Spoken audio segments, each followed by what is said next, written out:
Welcome to Conspiracist. Great to be here. Today we're diving into a really fascinating hypothesis.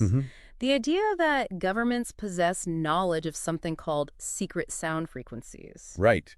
Frequencies with supposedly significant effects on us. And crucially, that they've intentionally concealed the evidence, kept it from the public. That's the core of it. This potential withholding of knowledge about sounds that might impact consciousness, physiology, maybe even our behavior. So our mission today is to really explore this, but with a strictly professional, objective lens. Absolutely. Evaluating the reasoning, looking at the information available without getting dismissive or, making light of it. Okay, so let's start there. This idea of concealed knowledge. Why? What are the reasons people suggest for governments keeping this kind of thing secret?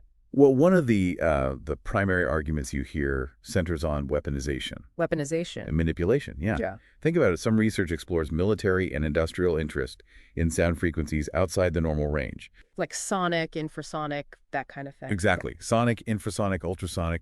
Frequencies that aren't just about hearing, but could potentially have physiological effects. Okay. So maybe for crowd control, or even forms of psychological manipulation, if a government had that capability. You can see why they'd want to keep it classified.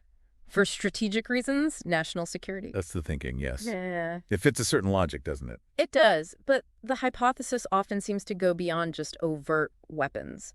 There's this idea of more subtle control. That's right. Social engineering comes up. Social engineering. How so? The suggestion is that these secret frequencies could be used more broadly to influence moods in a population, maybe nudge behaviors, perhaps even affect beliefs. Without people realizing it? Potentially, yes. Yeah. Operating below conscious awareness.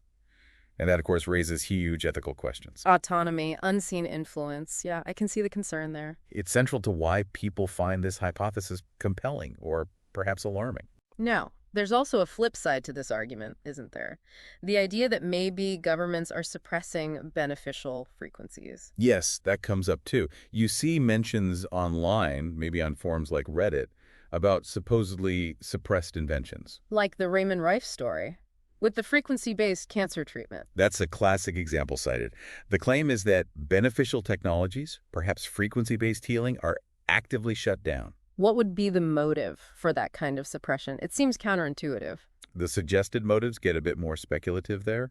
Sometimes it's framed as protecting existing industries, like, say, conventional medicine. Ah, okay. Maintaining the status quo. Or sometimes it's just put down to, more general control. It's often less clearly defined. And is there strong evidence for this suppression of beneficial tech? Well, that's where it gets tricky. As some analyses point out, claims of suppressed inventions are a fairly common theme in conspiracy theories. They often rely more on anecdote than, hard, verifiable proof. Okay, let's pivot to some of the specific frequencies that get talked about. Probably the most common one online is 432 hertz versus 440 hertz. Oh, yes. The tuning debate. Right. You see really strong opinions, especially in online discussions, that 432 hertz is somehow better, more natural. It's very prevalent.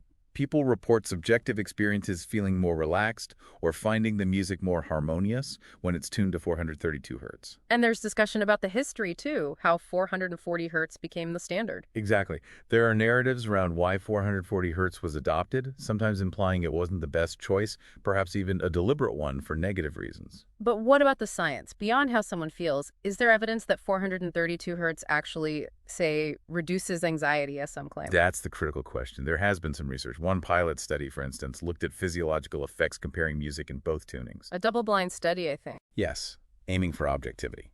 But analyses like the one by Logically Facts conclude that the broader claim, the idea that 432 hertz definitively reduces anxiety, well, it lacks robust scientific backing right now. So a feeling isn't necessarily proof of a physiological mechanism or, importantly, proof of government manipulation of tuning standards. Precisely.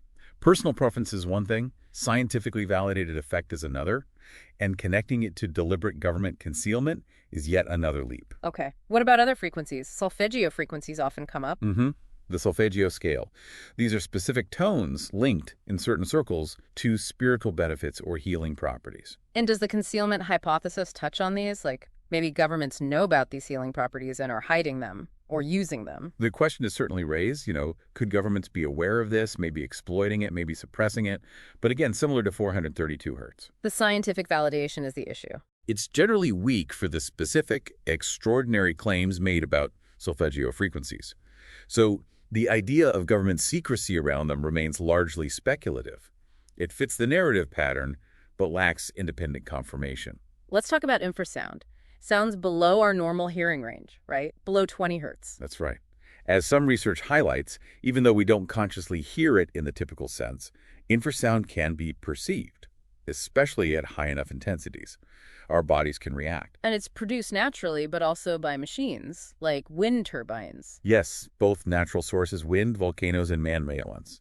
The effects are often subtle, which might be why it fits into this secret frequencies idea. Could governments be researching or using infrasound subtly for effects we don't consciously register? It's certainly plausible that research exists. Given its potential for physiological or even psychological effects, governments might investigate it.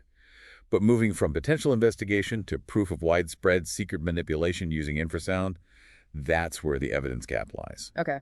Then there's the really strange phenomenon called the hum. Ah, yes. The hum. A persistent, low-frequency sound. But only some people report hearing. Exactly. And its origin is, well, it's still largely a mystery. There are many hypotheses. Could it be related? Could it be one of these alleged secret frequencies manifesting? Some people certainly speculate about that, especially since potential man-made sources are sometimes considered. But the research documents themselves don't provide a definitive link. So the mystery allows for speculation, but doesn't actually confirm the hypothesis. Precisely. The lack of a clear explanation for the hum doesn't automatically mean it's proof of intentional government sound manipulation.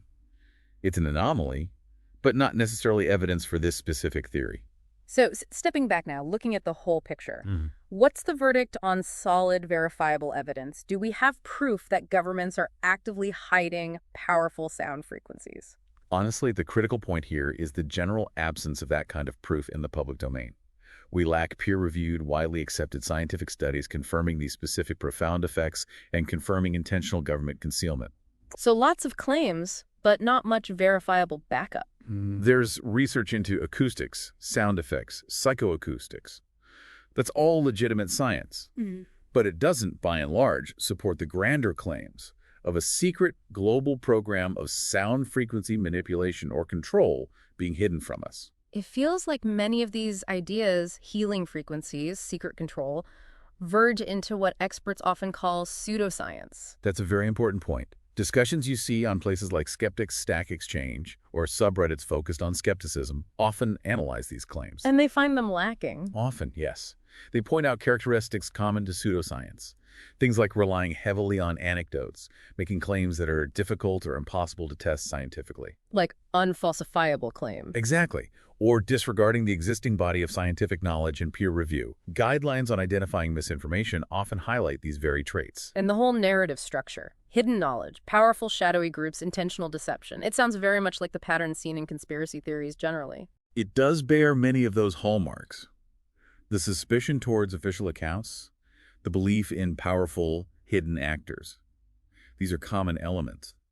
Academic work on conspiracy theories discusses how they often involve elaborate narratives that are hard to disprove definitively. It makes you think about situations where governments are actually investigating weird sound phenomena like Havana syndrome. Right, the anomalous health incidents. There's an interim report looking into that. Does that lend any weight to the secret frequencies idea?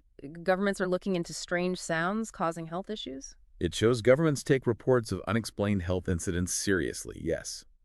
And they are investigating potential causes, including external factors, maybe even directed energy or acoustic devices and some hypotheses. But it's different. It's different from the broad hypothesis we're discussing. Havana syndrome involves specific incidents, potential targeted actions by adversaries perhaps. It's not evidence of a global secret knowledge of fundamental frequencies used for mass manipulation or healing that's being hidden.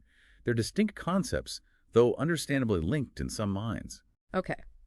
One last area often brought up visually is cymatics. Making sound visible, creating patterns with vibrations. Right. You see these beautiful, intricate patterns forming in sand or water when subjected to sound. Does that demonstrate some hidden power in sound that could be controlled? Cymatics is genuinely fascinating. It clearly shows that sound has physical effects, That it organizes matter through vibration according to physical laws. It proves sound has power. It proves sound has physical power governed by physics. Yes. Yeah. Resonance, frequency, amplitude, these create the patterns. But it doesn't inherently prove the existence of secret manipulative frequencies beyond known physics, or that governments are hiding such things. The patterns emerge from natural principles, not some secret technology. So bringing this all together then, it's a captivating idea, the notion of secret knowledge, hidden power, and sound. Incredibly captivating. The potential for control, for healing, for weapons. It touches on deep hopes and fears. But our exploration today suggests...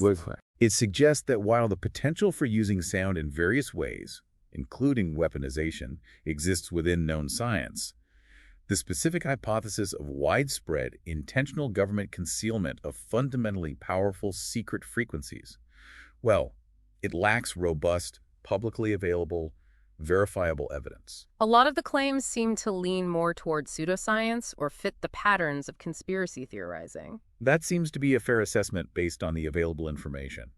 The arguments often rely on interpretation, anecdote, and connecting dots where the lines aren't clearly drawn by evidence, rather than on confirmed scientific findings and proof of secrecy. So an intriguing hypothesis, but one where the evidence for deliberate concealment remains elusive. That seems to be the current state of play, yes. A compelling narrative, but short on proof for that core claim of hidden government knowledge. Thanks for listening to Conspiracist.